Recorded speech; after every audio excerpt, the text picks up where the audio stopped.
casi que no necesita presentación. Ustedes también leyeron entrevistas y links y notas, pero bueno, de todas maneras, decir que es una escritora formidable, traductora, psicóloga, tiene una infinidad de libros que yo tengo acá, tengo todos sus discos, tengo a mano toda mi colección, pero bueno, es una alegría enorme que estés acá para hablar un poco de escritura con las y los estudiantes de esta comisión, que estuvieron pensando un montón de preguntas y un montón de cuestiones. Pero bueno, yo quería, para abrir como la cuestión, y como leyeron varias entrevistas y por ahí, para no perder tiempo en preguntarte las cosas que se preguntan siempre cuando uno no está tan en tema, quería como ir al hueso de, bueno, ¿cómo es escribir en pandemia? ¿Estás escribiendo ficción? ¿En qué andas en estos tiempos, Esther? Bueno, gracias anticipadamente por la lectura y por el tiempo, por la escucha en estos tiempos en que en general no nos estamos escuchando mucho entre todos, así que eso lo agradezco especialmente. Y yendo directo a la pregunta que me gusta mucho, estoy leyendo mucho, estoy escribiendo en colaboración con una colega, estamos escribiendo un libro de no ficción sobre escritores que escribieron ficción. Esto no fue intencional, pero nos dimos cuenta que muy avanzado el proyecto, que empezó, lo habíamos hablado antes, pero empezó cuando arrancó la cuarentena, un poco después.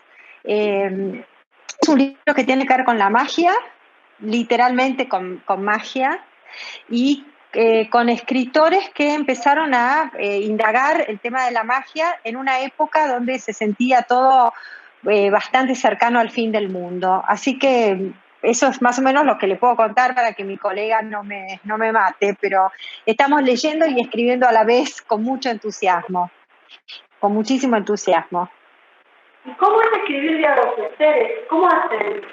Mira, la verdad que creo que tenemos un sincro así de lecturas y escrituras muy fuertes, si no, no se podría, que ni siquiera aún pudiendo encontrarnos físicamente, digo. Mira, nos mandamos WhatsApp todo el tiempo, nos mandamos mails y toda la vertiente nerd de cada una, que la tenemos, nos está ayudando muchísimo. Y estamos escribiendo capítulos, pensamos el libro como formado por capítulos breves, entonces nos repartimos la tarea porque como cuando uno empieza a escribir, que se abren como muchas puertas en lo que uno está escribiendo, cuando uno empieza a investigar y leer se abren muchas lecturas, más o menos cuando tuvimos un poco claro de qué va el libro, y nos empezamos a dividir lecturas, y si bien el entramado lo vamos hablando juntas, cada una escribe un capítulo, va escribiendo los capítulos breves, que son como pequeñas biografías, ensayos. Entonces, después nos encontraremos con el Frankenstein que vamos a armar con todos los capítulos. Pero por ahora bien, y el tono más o menos lo vamos limando a medida que cada una va mandando los capítulos a la otra. Así que nos tenemos fe, veremos. Después la diferencia entre el creer y lo que pasa. ¿Cómo se les ocurrió hacer? Se nos ocurrió hace bastante tiempo que nos conocemos y encontramos que teníamos afinidades de lecturas sobre estos temas que tenían que ver con la magia, con el espiritismo, pero no con la cosa oscura, sino más bien con esto de sentarse a pensar por qué había escritores que se preocupaban por estos temas o se ocupaban de estos temas. Y bueno, y cada una tenía una pila de apuntes sobre esto. Había ahí como una especie de telepatía por leerlo así en sincro con lo que estamos haciendo. Y un día, creo que habrá sido 2 semanas antes de que empezara la cuarentena, nos juntamos a tomar un café y dijimos, bueno, ¿por qué no hacemos algo con esto? A veces uno tiene una pasión que lo lleva a interesarse mucho por un tema o a pasarse noches enteras sin dormir, que se va enganchando en YouTube y que va buscando libros y se arman como montañas de datos en la cabeza de uno. Y bueno, la idea salió así, después empezó la cuarentena y más o menos en mayo, junio nos pusimos manos a la obra. Esa es más o menos la historia. Son como motivos o temas que en general te interesan mucho, ¿no? Porque siento como cierta ahí conexión tanto con Rabiana como con la mujer que escribió Frankenstein, ¿no? Hay algo ahí de lo Sí. sobrenatural, algo por ese lado que me parece que es ahí un punto que está siempre rondando tu escritura. Por ahí no entre hermanos, no en el último libro de cuentos que publicaste, pero sí en otros momentos de tu obra, ¿no? Sí, vos sabés que sí, y lo más raro es que no es intencional. Uno cree que cambia de tema, pero de hecho y esto viene un poco después en el tiempo que el libro de Mary Shelley, pero cuando te pones como a hilar más fino te das cuenta de que hay un hilo conductor, que todo se va uniendo de alguna manera. Y en este caso es bastante explícito, sí. Sobre todo me parece que esto de rastrear colegas, colegas en este caso que vivieron hace muchos años, ¿no? Pero que estaban como indagando esto de la literatura de la imaginación y de estar yendo más allá del solamente el realismo, que con todo el respeto que me merece el realismo y que yo admiro muchísimos escritores también que abrevan ahí. Pero me parece que ahí hay algo, pero sí, tiene que ver con otros libros como vos decís. Si alguien quiere hacer alguna pregunta, me va escribiendo, porque si no yo sigo, puedo acapararme la entrevista para mí. No se descuiden, pero a ver, Nico. ¿Cuál es? A ver, Nico, ¿querés hacerla con el micrófono o estás sin micrófono?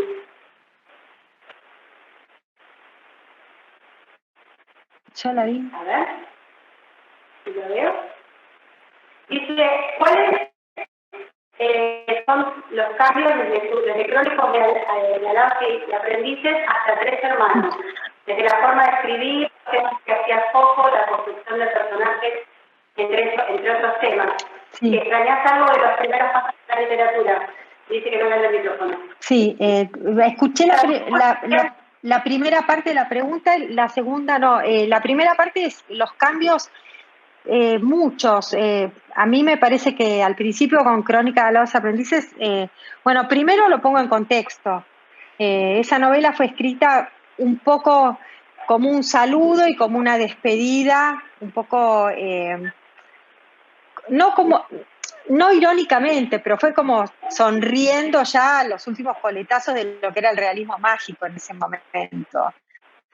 Y era como dejar que el lenguaje explotara, como que fuera un Big Bang. Y también con una especie de fascinación de todo lo que se podía decir, de la cantidad de palabras que se podían usar, de la riqueza del lenguaje.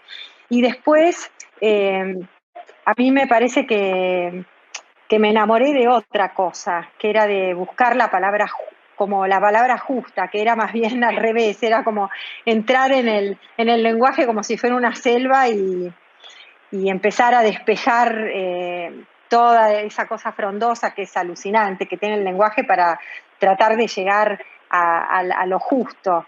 Me parece que son dos aspiraciones que son válidas, porque a mí también me gustan las escrituras más barrocas, pero creo que lo que cambió fue eso. Y la segunda parte de la pregunta no escuché bien. No, disculpas. Me parece que iba todo por ese lado, por el lado de cómo desde hablabas de aprendices hasta Tres Amigos, Tres Hermanos, cómo sentías que había ido cambiando tu escritura. Me parece interesante esto de podar, ¿no? Como de podar.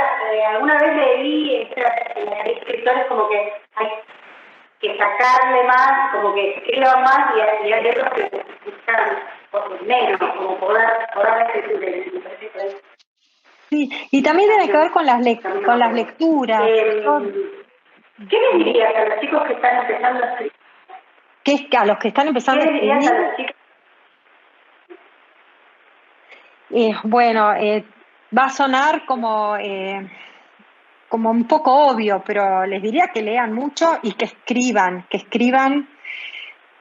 mucho, porque a veces la única forma, yo creo que es como con la música, y a lo mejor esta comparación es muy física, pero creo que también es como con un deporte. La música para mí se va afinando el oído del que toca y del que escucha, cuanto más música tiene cerca.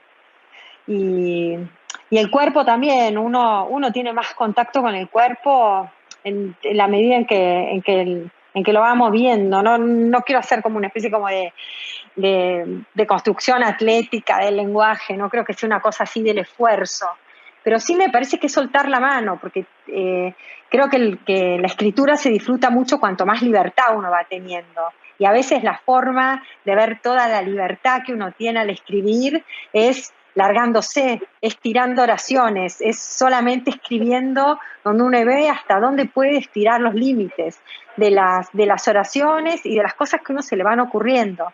Sobre todo porque creo también que si les gusta escribir es porque la forma que tienen de organizarse en el mundo, de organizar la experiencia o de imaginarse situaciones, no solo literarias, es la palabra, es la escritura. Entonces, creo que está bueno directamente sentarse en el teclado y escribir y ver qué pasa. Es la única forma. A veces uno deja que uno tiene un texto imaginario en la cabeza y ese texto se convierte como en algo ideal y después cuando uno lo va a escribir no puede competir contra eso o eso se hizo muy pesado.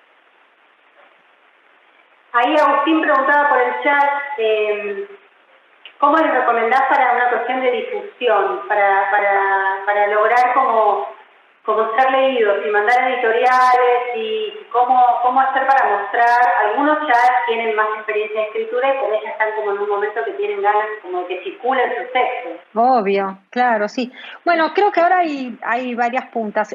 Las editoriales, por supuesto. Yo creo que toda persona que escribe piensa, aparte está en el imaginario, está incluido en el programa que todos tenemos preseteado de aparecer en algún momento en una editorial. Es esa entrevista con el editor, sea por mail o personal, como una parte soñada, ¿no? Del camino. Hasta que ese momento llega, y acá quiero decir algo, si bien es difícil llegar a ese momento, que es cierto y que a veces depende del momento que estemos viviendo, esa situación puede ser todavía más inaccesible, tampoco es que es imposible. Richard Ford dice, en un libro en un ensayo donde él da consejos de escritura, él refiriéndose a la escritura, pero yo creo que se puede emplear también a la práctica de la escritura que tiene que ver con esto de ser leído, que desconfíen de cualquiera que se dedique a avisarles lo difícil o lo imposible que es hacer algo que ustedes quieren hacer. No, es difícil, pero no es imposible y hay varios caminos. Entonces, yo creo que lo que es difícil es ver desde el momento en cero que uno empieza a saltar al vacío hasta llegar a esa situación de estar frente al editor. Bueno, sí, eso puede ser muy difícil, listo, sí. Pero están los medios, están las redes ahora, que es una muy buena forma de difusión. Yo creo firmemente en los concursos, a lo mejor porque esa fue la forma que yo encontré de ubicarme. A veces no ganamos un concurso, pero sí logramos que haya jurados que para nosotros son buenos lectores y que el día de mañana por ahí están en un editorial.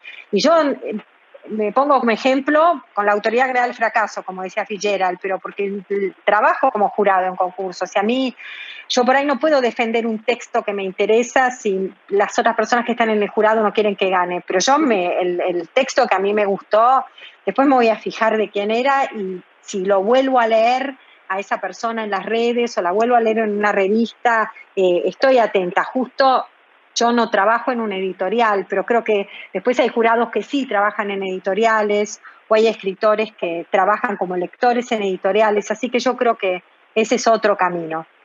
Y sí, y mandar y probar. Yo creo que hay que probar. Acá Ezequiel dice, en la entrevista que te hizo Lucha con para Vidas Prestadas, 3 meses. mencionaste que a la hora de traducir está el tema de lo políticamente correcto. Entonces te pregunto, ¿qué es para vos ser políticamente correcto?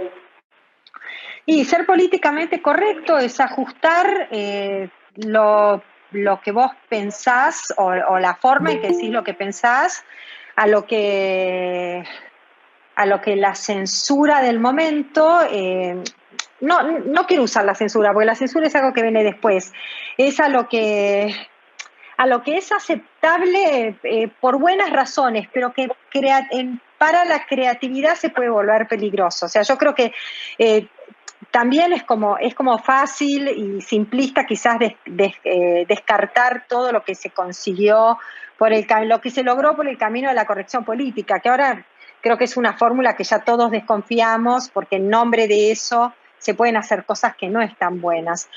Creo que lo que quise decir en esa entrevista con Inde fue que idealmente en el momento en que uno está escribiendo o está traduciendo, eso no tiene que entrar como una especie de policía en la conciencia de uno. Hay logros sociales, históricos, que entraron en todos nosotros y creo que eso ya está.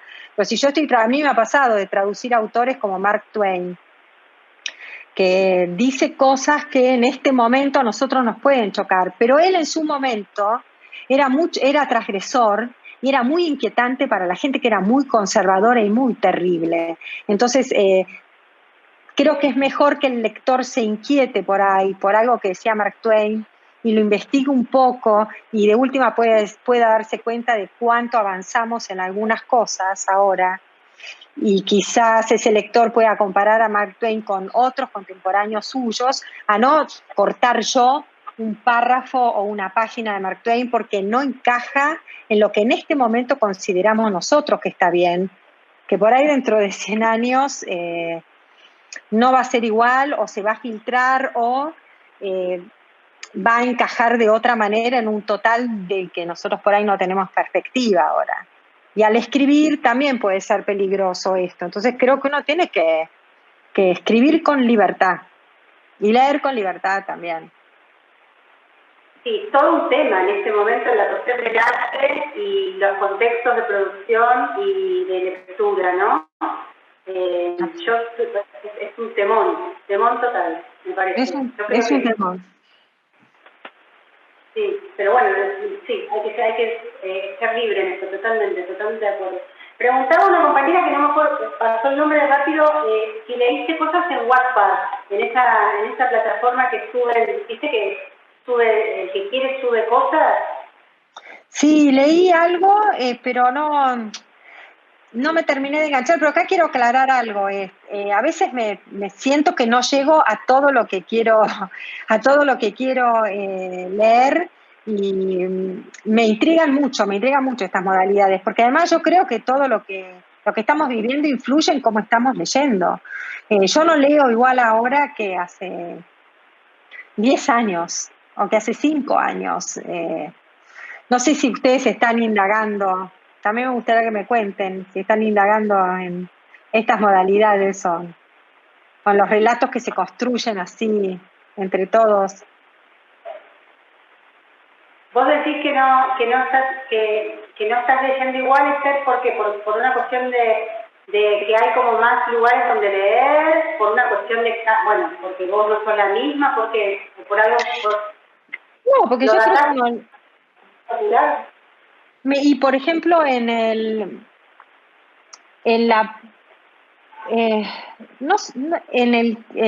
tono de los textos que a mí me interesa leer ahora, a veces lo encuentro en algo escrito hace 100 años. Hay libros que están escritos, muy bien escritos ahora, pero que yo no puedo pasar la página número 10 porque a mí me suenan anticuados. Hay algo que me interesa muchísimo de lo que sería el género nouvelle o novela breve, que creo que se está trabajando cada vez más, que tiene mucho que ver con el timing y con el ritmo de vida que tenemos. También la tensión que puede saltar de un tema al otro ahora, que antes no podía. Hay textos que me gusta cómo funcionan, que de golpe tienen 3, 4 páginas y de golpe aparecen con un capítulo con 5 renglones y a mí eso me interesa, tiene que estar bien hecho, porque no es algo de vacío, que es solo la forma, pero tiene mucho que ver con la forma en que estamos leyendo ahora. Y bueno, eso a mí sí, yo cambié mucho la forma de leer y creo que cambia mucho la forma de escribir de uno también. Bien, fíjate que tenía una pregunta acá en el chat, no la quiero perder.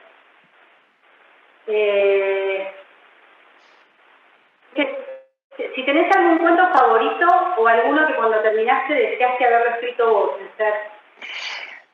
Uy, muchos, muchísimos, pero bueno, les cuento con los que me pasó últimamente. Me pasó últimamente que me pidieron que escribiera un comentario sobre crónicas marcianas, así que lo volví a leer ese libro. Es un libro escrito hace muchísimo tiempo y el 70% de los cuentos de ese libro me hubiera gustado escribirlos. Hay un cuento, ahora no me acuerdo el nombre, porque es un número de una expedición que los humanos llegan a Marte y se bajan y están en un pueblo igual al pueblo donde ellos crecieron y se bajan en las casas y se encuentran con su madre, con su padre, con sus hermanos. Bueno, yo creo que es una de las cosas más impresionantes que leí. La balada del café triste de Carson McCullers también es un cuento que me hubiera gustado escribir. Muchos, pero bueno, les digo esos, como para resumir. Buenísimo. Nico te pregunta si hay algún tema sobre el que querés escribir y todavía no lo hiciste. Si hay algún tema ahí que te gustaría escribir. Ay, sí, de hecho hay cuentos que dejé en el camino porque no los pude trabajar como quería, novelas, tengo una novela sobre, no es sobre el hipódromo, pero tengo una novela escrita que no me salió bien, que tiene que ver con el mundo del hipódromo y los caballos y sobre todo los cuidadores de caballos, pero no salió bien, así que esa es una. ¿Cuándo sentís que no funciona, no salió bien un cuento, un proyecto? Y cuando siento que escribí sobre el tema o sobre los personajes, pero no con los personajes, no, como que no pude meterme ahí adentro. Y creo que eso una se da cuenta cuando sale así falseado. Y uno también lo nota cuando el escritor también lo hace, como que no pudo meterse en el hueso de la historia o de ese mundo en el que quiso entrar. Uno lo siente cuando le hacen como una especie de guía o de Wikipedia, con todo mi respeto por Wikipedia, que tanto nos salva, ¿no? Pero cuando le hacen como una especie de Wikipedia de un argumento, es tan distinto cuando el escritor, uno siente que estuvo ahí metido, que de alguna manera, aunque no tiene que haber sido una crónica, no tiene que haber sido algo que vivió en los hechos, pero que de alguna forma vivió esa historia que a uno le está contando, que el escritor pudo meterse ahí, pudo pasar por ahí. Bueno, cuando yo siento que eso me falla, que lo escribo y me sale en un tono falseado, como si fuera un actor, un mal actor, lo tengo que dejar, aunque haya estado 1 año, 2 años ahí. Con los caballos y el hipódromo me pasó eso, con lo que me gustaba, el mundo de los apostadores y todo lo que se cruzaba ahí, no me salió. Bueno, por ahí más adelante, nunca se sabe. Por ahí. Sí, no, por ahí aparece un cuento por ahí o aparece quizá una historia que salió de ahí. Uno nunca sabe en qué se transforman las cosas. Acá pregunta que en relación a esto último, espérate que la abro. Si forzás. A la hora de escribir una historia, ¿forzás la escritura o simplemente dejás que la historia te marque el camino? Supongo que tiene que ver con, me parece, si planificás mucho la escritura o bueno, empezás a andar y ves para dónde vas. Yo en general veo para dónde va. Si lo tengo muy, muy planeado, me pasa esto que les decía, que tengo como un texto o una historia ideal en la cabeza, aunque sea difusa, y después me aburre un poco ir atrás porque siento que eso ya está terminado. Y lo que me gusta cuando escribo es ir viendo cómo llego, y tampoco puedo separar mucho el tono de la escritura, de la historia. Me pasa también con lo que me gusta leer, son los libros que me gustan. Puede tener un argumento inteligentísimo, pero sí, lo que me convoca siempre es la voz, es el tono de los personajes. Entonces, en general voy viendo ahí a medida que escribo. Medio riesgoso, pero bueno, hay borradores mentales y borradores escritos. Creo que Abelardo Castillo decía eso, es eso. En este contexto de pandemia, ahora meto una yo y lo vuelvo a leer. ¿Sentís que cambiaron los verosímiles de ser con esto que está pasando ahora, de que estamos todos encerrados con el Zoom y con las Meet y metidos en casa? O sea, bueno, vos hoy decías que te apartaste un poco de la cuestión más del realismo, por decirlo de alguna manera. Pero, ¿te pasa eso que te cuesta más creer las cosas que lees o las cosas que ves, o no, porque bueno, lees cosas por ahí más atemporales? No, yo creo que sí. Bueno, hablo por mí, pero noto eso. Es un momento en que todo lo que se daba por sentado se enrareció. Esto que es como el extrañamiento de la realidad. Entonces yo creo que eso provoca, para mal y para bien, en muchas cosas, muchos cuestionamientos. Y de golpe lo más simple de la diaria se vuelve como asombroso también, ¿no? Sobre todo al principio, ¿no?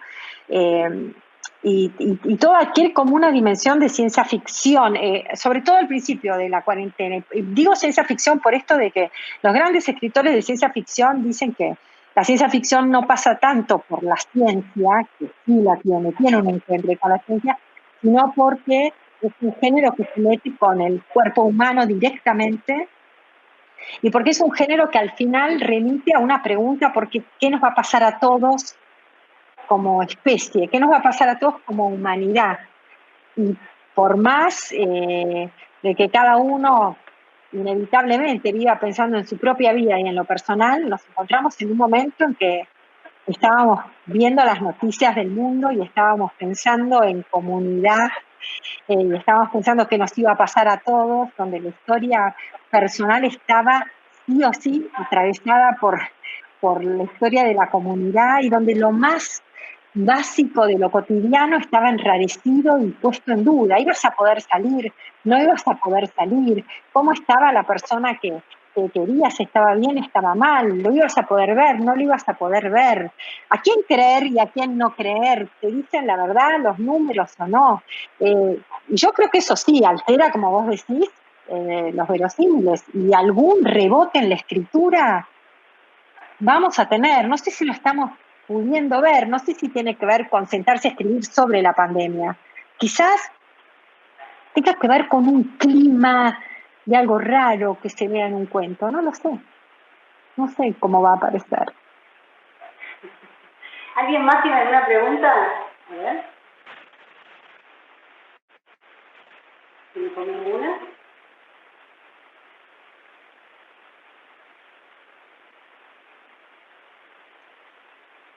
¿Escriben cuentos? ¿Escriben no ficción?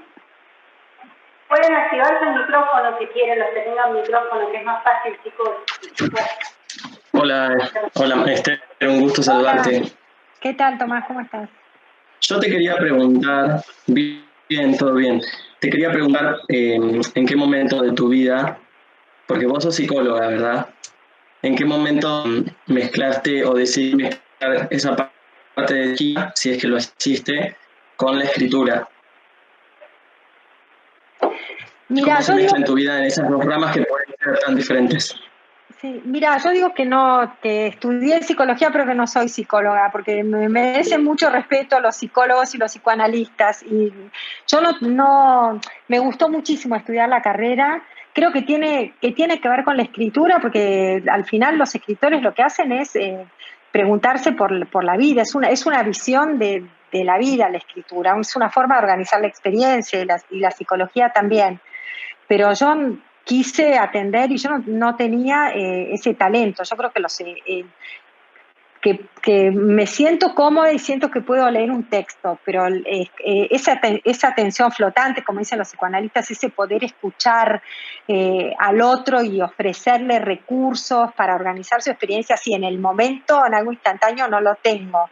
Vila Matas, cuando abrió Filba una vez, tomaba esta imagen de Diderot, del genio de la escalera, que no sé si la conocen, que es que él cada vez que tenía una discusión, como antes, en la época de Diderot, las reuniones en general eran en la planta alta. Entonces, cuando él tenía una discusión y quería contestar lo que le habían dicho, a él se iba de la fiesta muy amargado porque a él se le ocurría la respuesta justa cuando bajaba la escalera. Y ese era el genio de la escalera. Entonces, Vila Matas, tomando esto de Diderot, del genio de la escalera, dice que en general la gente que escribe es la gente que no se le ocurre la respuesta en el momento, en la vida, sino que se le ocurre con esto, con el genio de la escalera. Y bueno, yo tomo lo que dice él, y yo creo que para ser un buen psicólogo, un buen analista, tenés que tener esto del genio de la escalera, o sea, saber escuchar y tener la oreja fina para justo en ese momento decirlo. Entonces no lo pude, nunca ejercí las dos cosas a la vez, no pude ejercer. Creo que sí, los buenos psicólogos, o Freud, por ejemplo, era un gran escritor y era un gran lector de la vida, entonces ahí se juntan las cosas. Te preguntaban acá también, Esther, junto dos preguntas de una compañera y un compañero, si escribís todos los días, si sos metódica, si dedicás cuánto tiempo por día, más por el lado de la... Yo me pongo una disciplina porque conozco mi lado caótico, tengo que reconocer eso. En realidad, si lo librara a lo natural, que no sé bien qué es, quizás tengo maratones donde, si todo va bien, puedo escribir muy rápido una versión para una novela, y después vienen momentos de desierto. Esa es la verdad. Trato de evitar eso, la bipolaridad literaria, así que trato de evitarla y me pongo una disciplina. Entonces, si no puedo escribir todos los días, estoy corrigiendo algo, y como hago muchas traducciones, en general estoy sentada siempre haciendo algo que tiene que ver con escribir. Así que, bueno, todo va al final para el mismo lado. Bueno, ese sería el tema, ¿no? Eso de, bueno, de obligar, de decir, bueno, todos los días me voy a poner un rato y después, bueno, que a ver si se puede. Sí, yo creo que ayuda, ¿no? Porque es como decía Flavio O'Connor, es la forma es como que uno estuviera de guardia, cuando aparece la idea, uno justo está ahí, y no está haciendo otra cosa, está justo ahí listo para bajarlo, para escribirlo. A ver.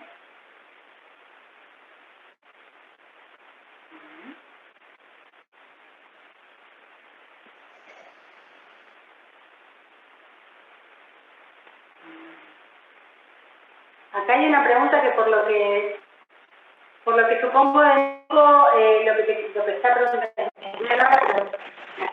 me parece que habla de las lecturas que te formaron y de si algún tipo de maestro tuviste en relación a la escritura en tus años de formación. Bueno, es muy variado. Yo me formé literariamente en las librerías. Así que mis primeros maestros fueron, bueno, mi viejo era profesor de letras, así que ahí tenía una librería grande, una biblioteca grande para ir tomando libros. Y después me formé en las librerías, y en las librerías eran los libreros, mi academia fueron los libreros, digamos. Y ahí pasé por todos los clásicos. Creo que un libro a uno lo va llevando a otro. Pero bueno, vamos a los escritores nuestros. A mí un escritor que me gustó mucho siempre fue Arlt. En contraste con Arlt también los escritores como más de salón nuestros, ¿no? También Silvino Ocampo, Borges, para mí fueron fundantes. Muchos poetas también de esa época, que eran como la generación, no la anterior, porque por razones históricas o políticas era más difícil conectarse directamente para mi generación, pero sí, Olga Orozco para mí era una escritora que yo leía mucho, era una escritora muy barroca, bueno, Alejandra Pizarnik, por supuesto, también, y Alejandra Pizarnik, su poesía y también, por ejemplo, el libro de ella, La Condesa Sangrienta, que a su vez es sobre otro libro, también fue un libro que para mí fue muy importante, Enrique Molina, que es un escritor de poesía, que también tiene una novela bastante olvidada, que es Una sombra donde sueña Camila O'Gorman, para mí fue muy importante. Los cuentos de Quiroga, yendo así a algo más clásico. Y después, bueno, fue el descubrimiento de escritores como más cercanos generacionalmente, aunque eran de otra generación, ¿no? Como Briante, como Dalmaceto. Y después ya cuando empecé a conectarme con escritores de mi generación, para mí también fue muy bueno eso.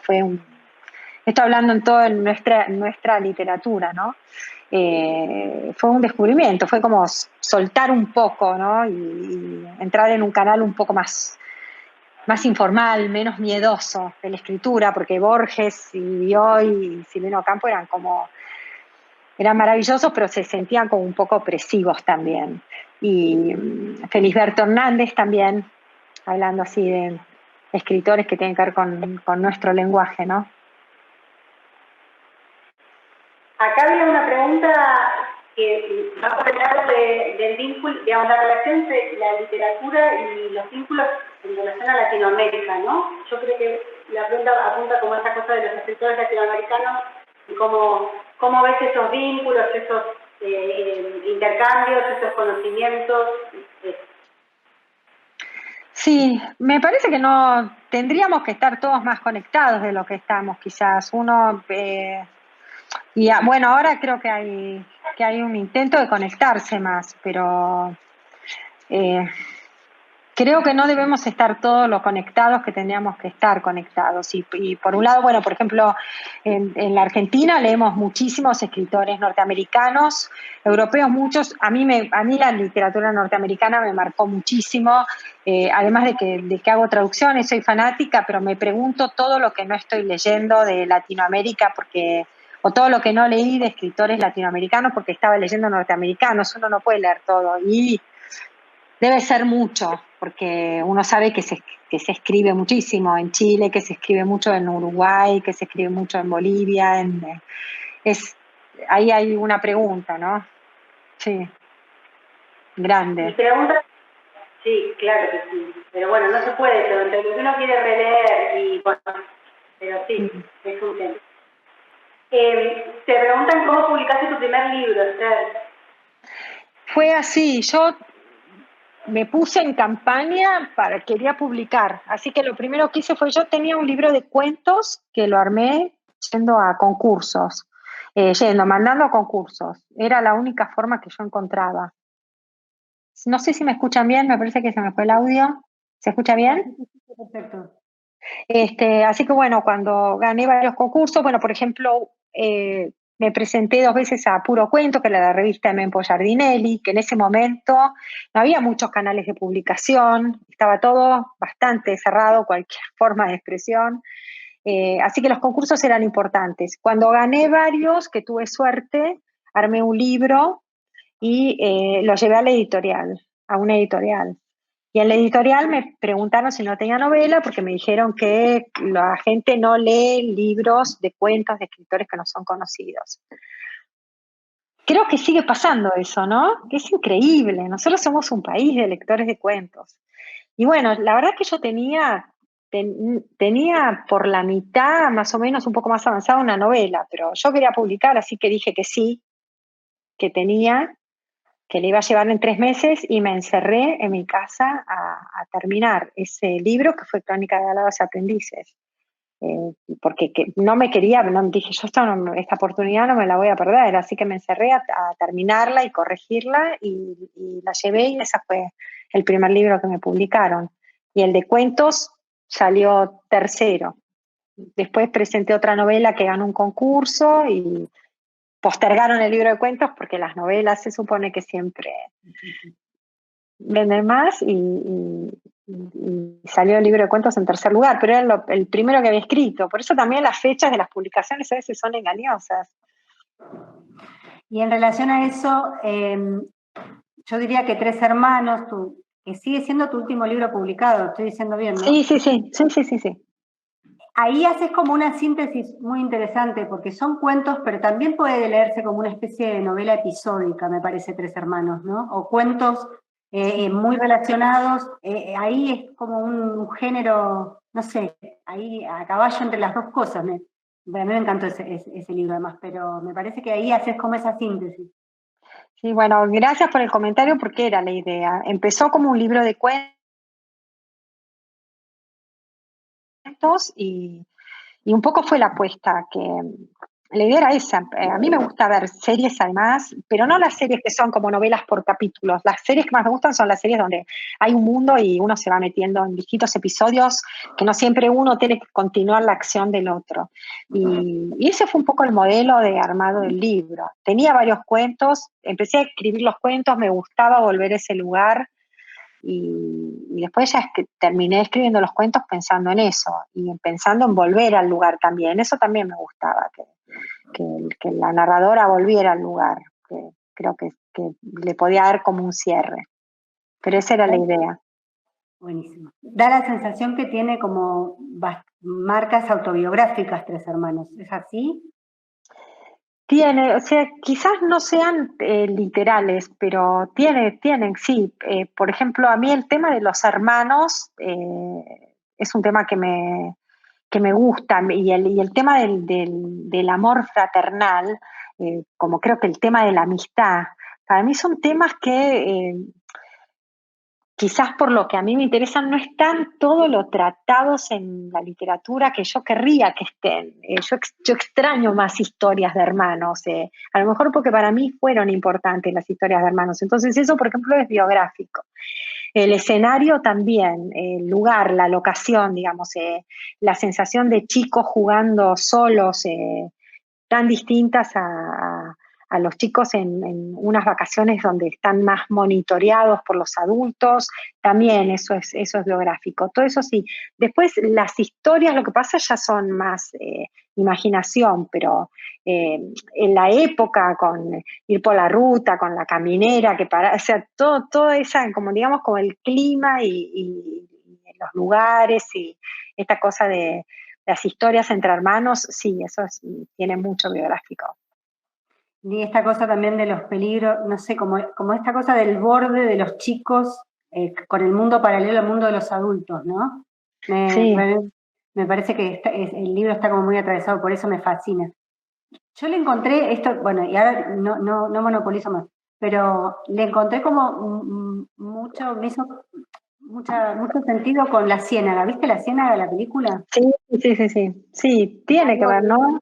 Sí, algo de eso de los pibes, viste, que están como ahí fuera de la mirada de ese mundo que pasa, que sucede fuera de la mirada de los adultos. No, bueno, es alucinante, chicos, lean Tres Hermanos. A ver qué te preguntan si leíste Pachinko de Min-Shin Lee. Yo no, chicos, no sé, Esther. No lo leí. Pachinko son los juegos japoneses, ¿no? Como los arcades japoneses, ¿no? A ver. No lo leí. ¿Me lo recomiendan? Milu, ¿es recomendable? Vamos a... Sí, acá dice que sí, ¿no? Dice Álvaro que sí. Ay, te pudiste conectar, Álvaro, que me habías avisado que tenías que ir al médico. Min-Shin Lee. Lo vamos a buscar. ¿Pero y por qué?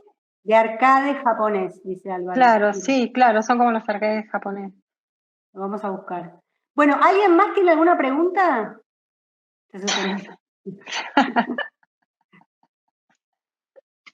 ¿Preguntas, comentarios?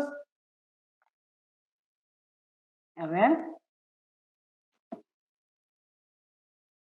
Yo había entendido mal la pregunta del si la literatura puede ser el mayor vínculo entre los países latinoamericanos, era la pregunta. Yo había escuchado mal.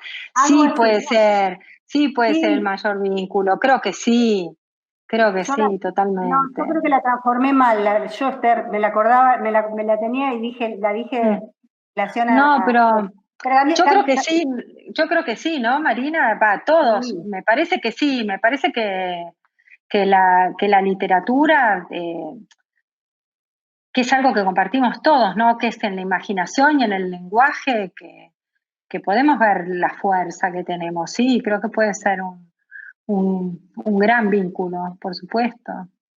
Totalmente. Y hay que leer también a autores de la región. Sí, Sí. claro. Acá preguntan por una poesía de un colectivo, Ir ese ruido. Perdón, yo estoy leyendo la pregunta. Perdón, Marina, ¿está bien? No, está perfecto, Esther. Yo te leía porque es algo muy disonante. Es de Nico Zárate. Oír ese ruido es una obra construida con el formato de escritura colectiva, algo muy disonante para consumidores de literatura principiantes o que simplemente no se interesan en el tema y buscan algo para leer sin profundizar más. ¿Por qué cree usted que siempre se habla de los grandes autores de la literatura, no se nombran a quienes formaron, ayudaron o hasta guiaron ese camino? ¿Por qué cree que para la sociedad en la que vivimos fue necesario crear la imagen del... Ay, no sé, qué buena pregunta. Yo creo que es hora de ir dejando esto, ¿no? También a veces en los diarios o las revistas les hacen a los escritores, ¿quién es el Borges de ahora? No sé, ¿por qué tiene que haber un Borges de ahora? Yo creo que ahora hay tantos escritores tan buenos, tantas voces diferentes, ¿no? Que no sé si tiene que haber el gran escritor. Y ese libro, Ir ese río, justamente son varios poetas que se juntaron en distintos países de Latinoamérica para armar un libro de poesías donde se les ocurrió que el tema tenía que ser el río. Así, propuesto libremente, y lo tradujeron no sé si solo es Latinoamérica, pero lo tradujeron al inglés, al francés, al coreano, a muchos idiomas. Eso era una apuesta así al libro grande. Y sí, yo no sé por qué está esta necesidad de tener como el maestro. Basta con eso, ¿no? Ya está. Claro. Ya está. Claro.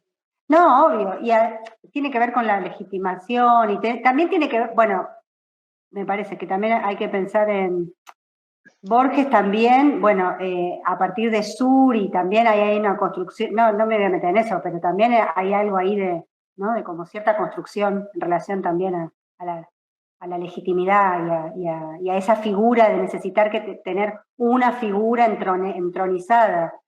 Pero claro. No es algo natural, es algo también construido, pero bueno, eso lo dejamos para otro día.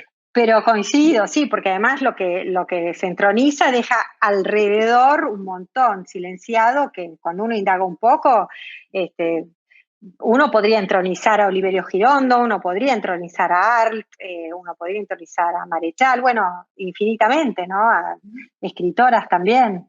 Sí, claro, ni que hablar. Bueno, chicos y chicas, ¿alguna pregunta más?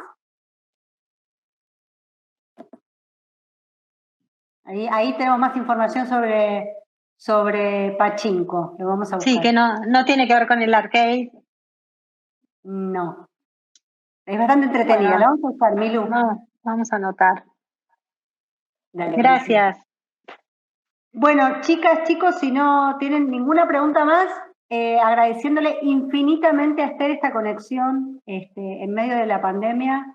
Y como siempre, un placer escucharte. Y gracias por todas las preguntas y todo el compromiso que pusieron, que leyeron un montón. Nada, te liberamos, Esther. No, muchas gracias a ustedes por la lectura y por la escucha y bueno, y por estar ahí, ¿eh? Muchísimas gracias. Los saludo y que estén muy bien. Un beso grande.